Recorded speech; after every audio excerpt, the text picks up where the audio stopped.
have another story about um, the time when I got bit on the mouth by my mom's pet rats, um, and the reason why. It's an autistic reason. Um, it's it's partly a synesthete reason too. Um, so as an autistic synesthesia child, I had an incredible sense of smell. Um, I had better than 20/20 vision, but I don't think that compared to my sense of smell. Uh,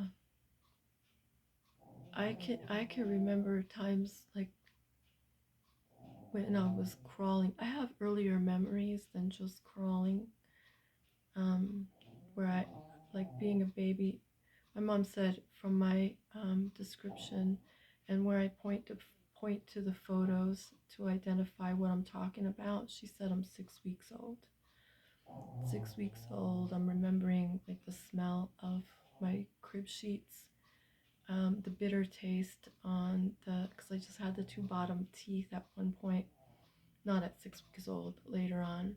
Um, I would bite the side of the bed and feel the splintery feeling and the bitter of the shellac. Um, um, like some smells of dinner and stuff would make me sick. Like she would make something that smelled like hamburger helper, but she did it with macaroni, cheese, hamburger. She made her own, and that sort of stuff would make me sick. I feel yucky. um, so trying to get back to the story, but trying to fill you in on the sense of smell. So like throughout life, like as a kid, just going up to trees and smelling this tree and that tree. What's the difference? Smell this caterpillar and that caterpillar. What's the difference? And being able to tell there's a difference. Like they smell different. Some of them smelled almost identical, but there was differences. Some bugs you don't want to smell.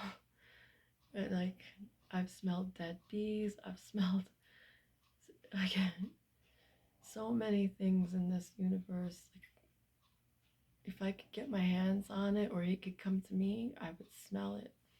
Um, just like everything I've smelled, butterflies, dragonflies, because that's what I could get. I was really good at catching them with by their wings.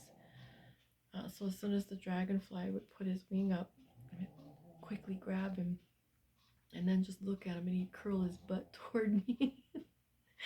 It would look funny. I had really good vision, so I could see like all the details and stuff of the bugs and how they're made. But the curiosity of smells never stopped. Um, Even when I was in my late 20s and we moved into our new house, I still would go up against the wall and smell the paint,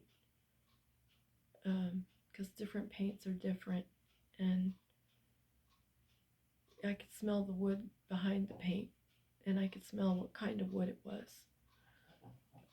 I know what, like when I was a baby, I would put my mouth and my nose against the hardwood floor and smell that, lick it, and a lot of, from your taste, you get another deeper type of smell than just smelling. Um, yeah, I licked paint walls and floors and licked the textures of different upholsteries. Everything. One time I was in my crib when I was little. I think it's probably about a year and a half, about a year and a half. My grandmother had given me a Raggedy Ann, and I didn't really like it because it had red hair, but I liked its eyes, but I didn't like how it just kind of looked a little bit scary. And and one day she took it and held it up and she made its little hands move and talk and she, I love you.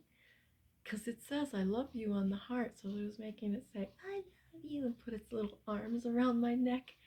And I just fell madly in love with the doll on that day. So one day I'm sitting there sucking on its arm.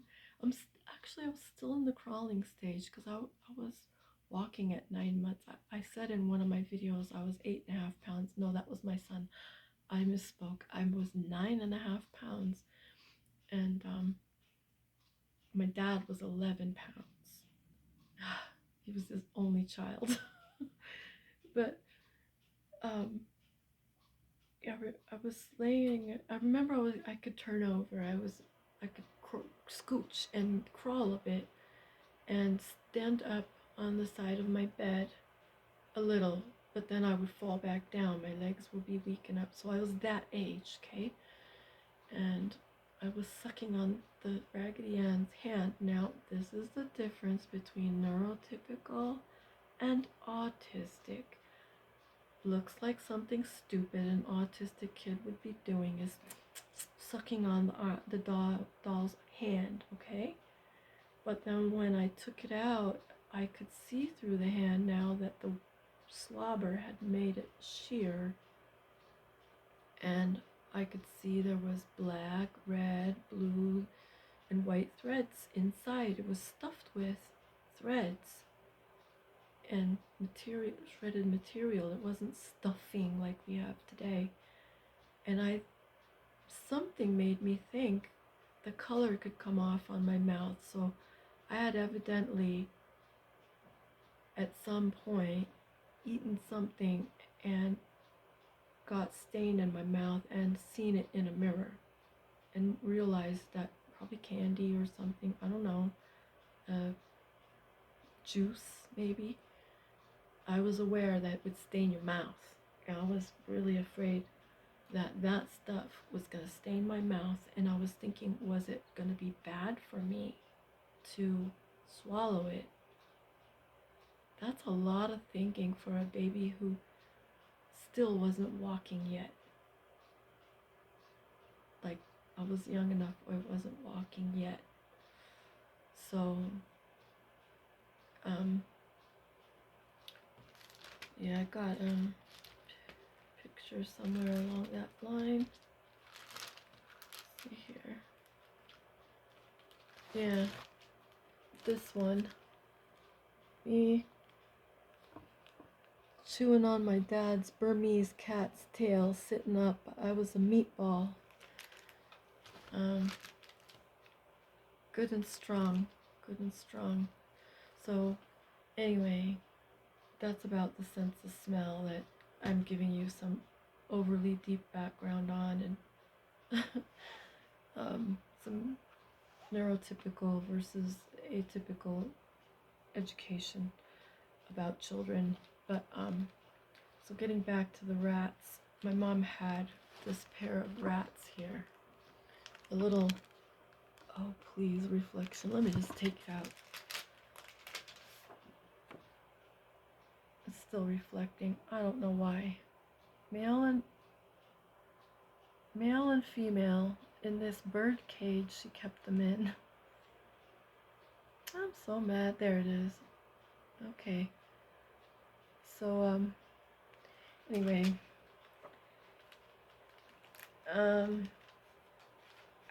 I every time I smelled something, because I had this pointy little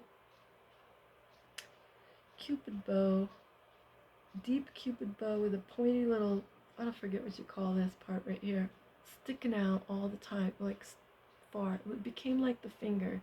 Every time I stuck my nose to something, it automatically touched whatever I was smelling. So it became the feeler and for under the smeller, and that's how I learned how smells and feels went together.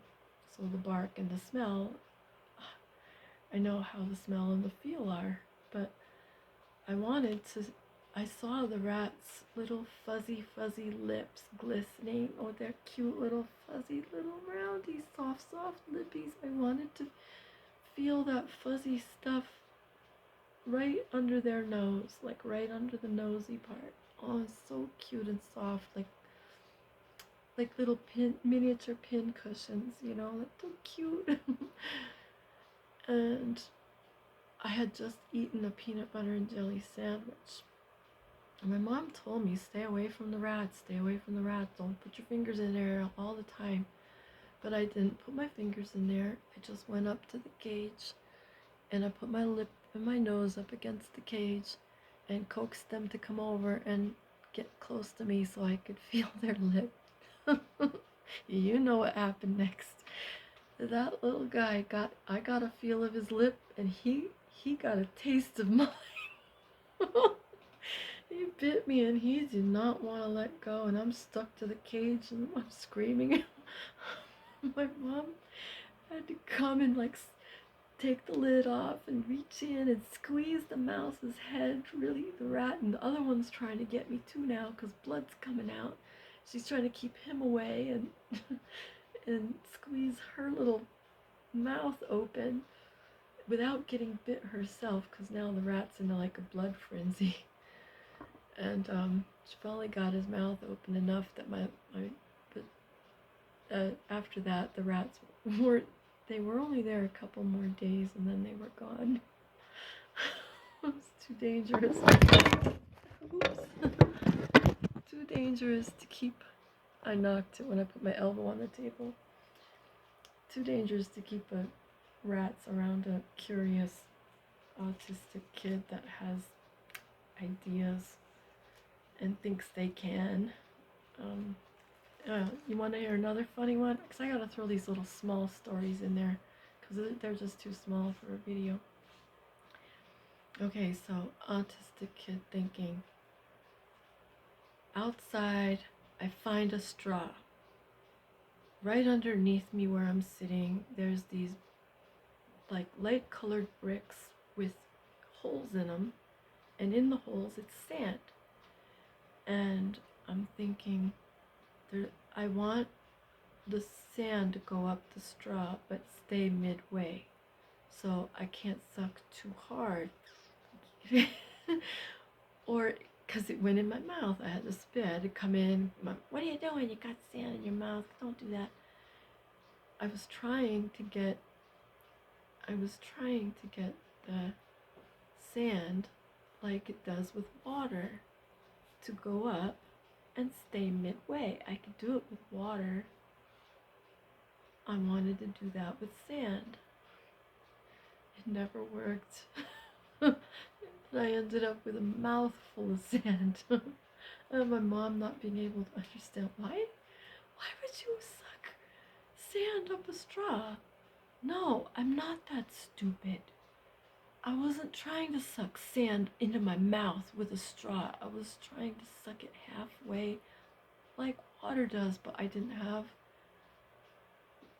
because of autism and not being very verbal, not fully verbal, I couldn't explain to her how I was trying to make it stay midway just like water. I kept leaving the water out. It was out of my own brain too. I was just implementing the technique. And it didn't work. Well, I learned my lesson. I never did it again. Good thing it wasn't motor oil or like something worse, but you know, yeah, that's it. So anyway, this will be a short version, even though I have tons more things to tell you.